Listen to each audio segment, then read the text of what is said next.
Au vu des réunions de CHSCT avec les accidents du travail, les maladies professionnelles et les inaptitudes, le constat a été fait que nous avions au sein de l'établissement un certain nombre de collaborateurs souffrant de troubles musculo-squelettiques et qui soit étaient d'ores et déjà reconnus en tant que collaborateurs handicapés, soit risquaient de le devenir. Je me suis épaulé de la CRAMIF parce que c'est un partenariat que j'avais déjà fait par le passé, parce que je travaillais au Méridien Étoile et qui avait porté ses fruits. Je trouve que ça a beaucoup d'intérêt à un moment donné de s'entourer de personnes qui connaissent effectivement toute la partie ergonomie et tout le process à mettre en œuvre. Cette formation d'animateur de promotion nous a permis d'abord de savoir d'une part les gestes, les postures à améliorer et d'autre part leur fournir des conseils pour qu'elles travaillent dans de bonnes conditions. On a trouvé une solution sur le balai dépoussiérant télescopique pour faire les poussières en hauteur, les fonds de placard. Nous avons aussi installé 2 lits élévateurs. J'ai tout expliqué tranquillement aux gens qui m'écoutent, donc on est en train de faire un bon boulot là derrière la main.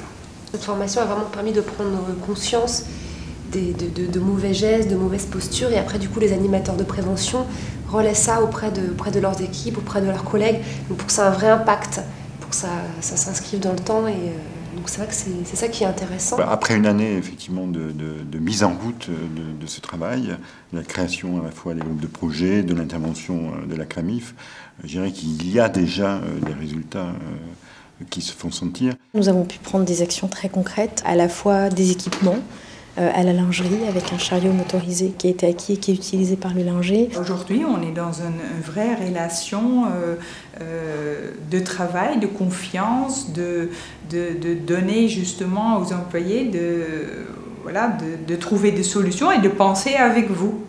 C'est une direction qui s'est impliquée dans ce genre de démarche et qui est absolument louable parce que cette démarche, à mon avis, met l'accent sur le H de DRH. On retrouve toute la place de l'humain dans le management. Le rôle du chef de service, c'est justement d'être à l'écoute de mon chef équipier et d'être là pour répondre justement à ces questions sur comment on peut améliorer son quotidien et de ses équipes. Nous sommes un établissement centenaire qui peut-être dans les toutes prochaines années pourrait avoir à vivre des travaux de rénovation.